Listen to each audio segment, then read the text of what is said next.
So I may have somewhat impulsively bought 9 more chickens.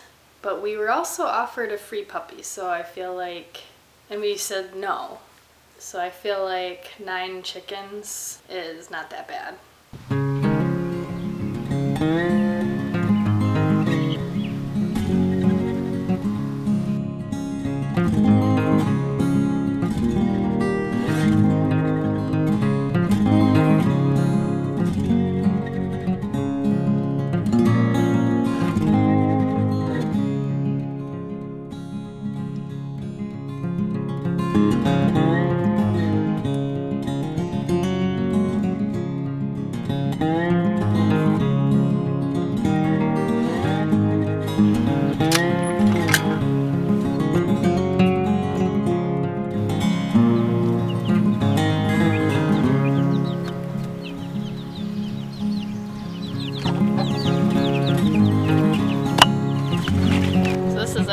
Quick and dirty setup when you make a rash decision overnight.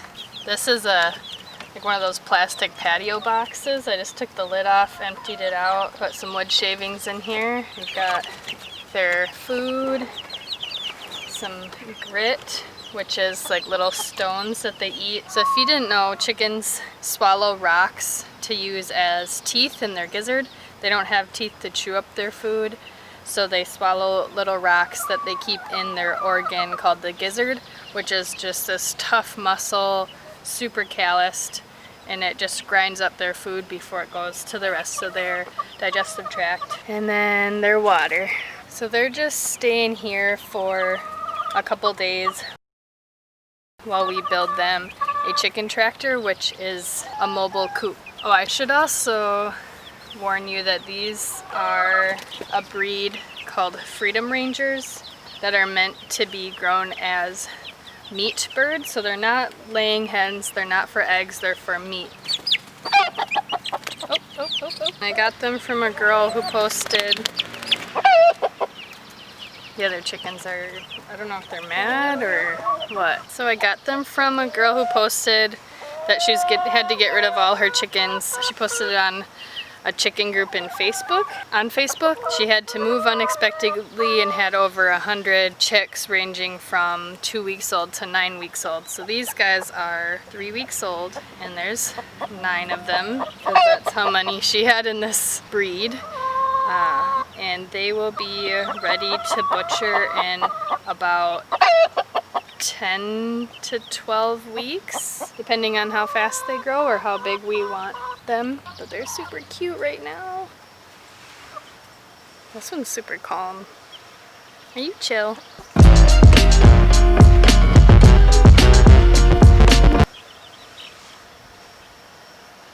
So we'll probably build the chicken tractor on Sunday when Tim is off work and able to help me. Today is Friday.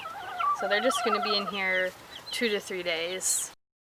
And it's just going to be a simple A-frame with spare wood that we have, just extra 2x4s from a previous project. The cool thing about a mobile chicken coop or a chicken tractor is that you can put them on fresh grass every day. It's not just stationary where they stay in one spot and ruin the grass. You move them every day and they get fresh ground and clean ground every day.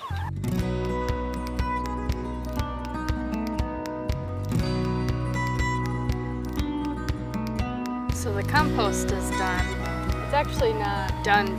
It's still decomposing. Like you can feel when you put your hand in it that it's still warm. But my potatoes have started sprouting, so I just want to get those covered and just let the compost finish decomposing on top in the garden bed.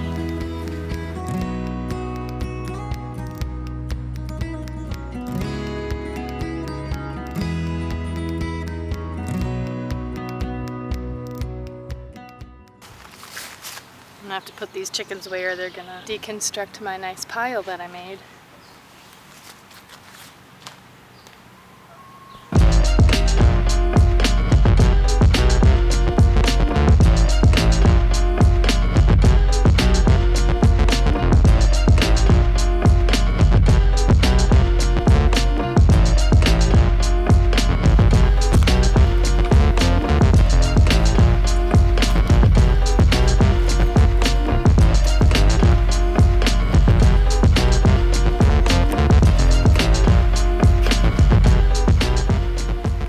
Here's our potato bed. And I just noticed the other day that they are sprouting. So I did not put the potatoes very deep, like there's a potato. And the reason for that is it's really hard to dig potatoes out of clay. So I'm gonna use my compost to I'm gonna just put a really thick layer of compost on top to cover the potatoes, and that'll fertilize them, it'll mulch them, and it'll keep them from turning green from the sun. It'll make it softer to dig them out.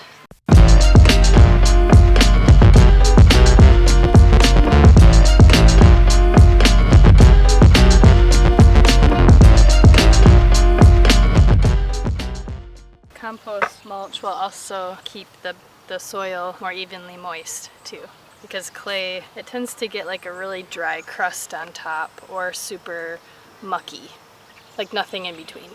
I just noticed something exciting. These are my mammoth sunflowers. They're the kind that's supposed to get like 6 to 12 feet tall. And I planted climbing green beans or pole beans and to climb up the sunflowers, and they sprouted. That'll be fun to see how that works.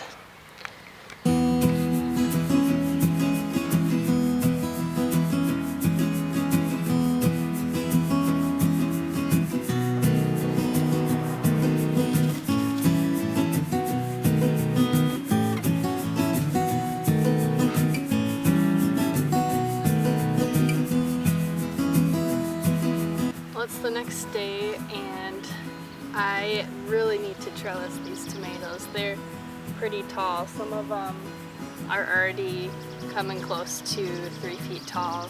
And trellising them keeps them up off the ground, which keeps them healthier, and it lets you walk in between plants so it helps them grow up instead of everywhere. Most gardeners put them in tomato cages, but I'm trellising them a different way that I've done at various farms that I've worked at. So what we're gonna do is put these T-posts in the ground and use a plastic twine to go along either side to hold them up, and as they grow you do another string. So let's do a time lapse of me setting that up.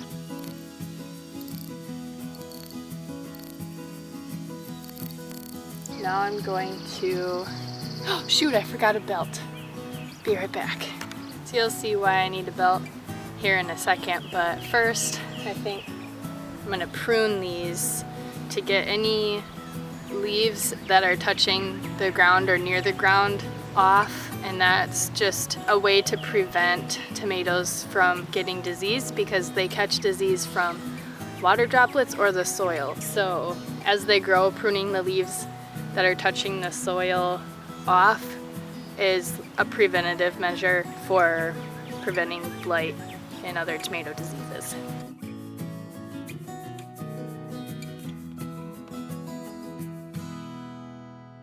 Okay, it's like giving them a little haircut so they can breathe and grow better. Now you get to see why I ran back inside to wear the belt. So this is my box of twine that I'm wearing with the belt.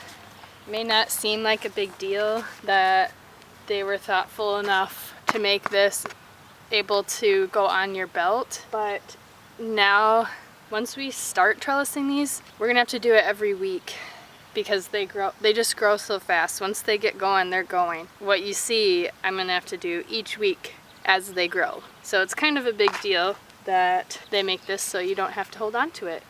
Scissors, on the other hand.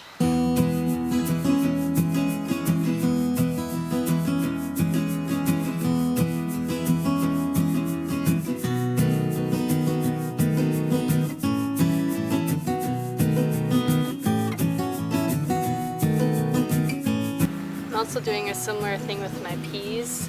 Even though they do have a trellis to climb, once they get so big, they get heavy and any little thing can knock them off the trellis. So I just do a few strings to help keep them on.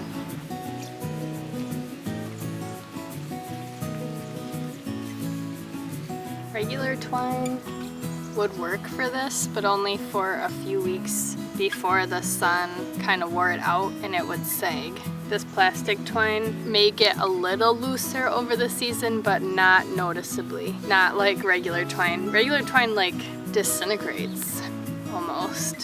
So I don't like using plastic, but to trellis this way, I'm using the string. Look at my little flower garden. Things are happening.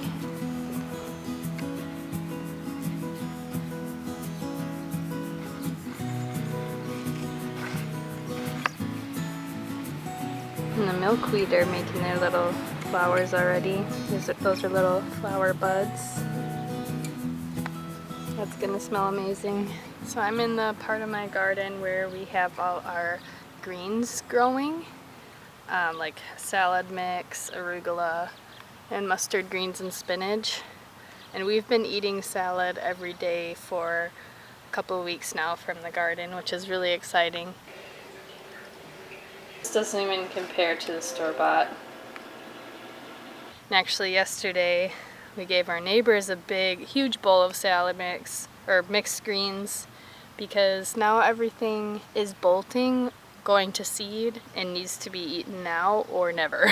So we are sharing, which feels really good. But it means I need to plant more greens so that we can keep on going with the salads. Here's our arugula. You can see this long stalk coming up. That's what I mean when I say bolting. Normally it would look more like this, where it's just leaves, but now we're getting a lot of seed stalks coming up. So that means it needs to be eaten. Here's our salad mix. It's pretty wilted. The thing about this part of the garden is I didn't realize how much sun it got, and everything during the afternoon kind of wilts. I thought it would be a shadier spot. So this is our spinach. This is definitely bolted. See, that's a flower stalk, and it's gonna turn into seed if it hasn't already. So this is why you have to eat your spinach eat your greens before it goes to seed, because now if you want to eat the spinach, you have to pick each individual leaf off, which is a lot more tedious than just taking scissors to this and getting your salad. Look at our carrots and our beets. Look at this zucchini plant. It's the biggest of the squash plants. I wonder how long it'll be before we get a zucchini. So it's the next day again, Sunday, and as you can tell, got my safety glasses on because we are building a chicken tractor for our new meat chickens.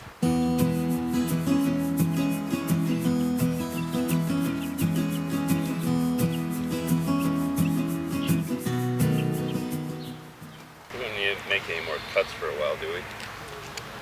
No, because now we're gonna put the frame together. The thing with those long screws is you have to drill a pre-hole.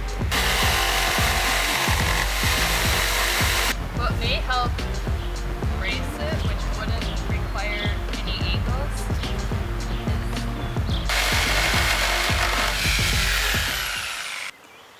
So we pretty much finished the chicken tractor. We just have a few things left to do. Super janky, but it'll allow us to move them to fresh grass every day, which, as you can see, they will appreciate.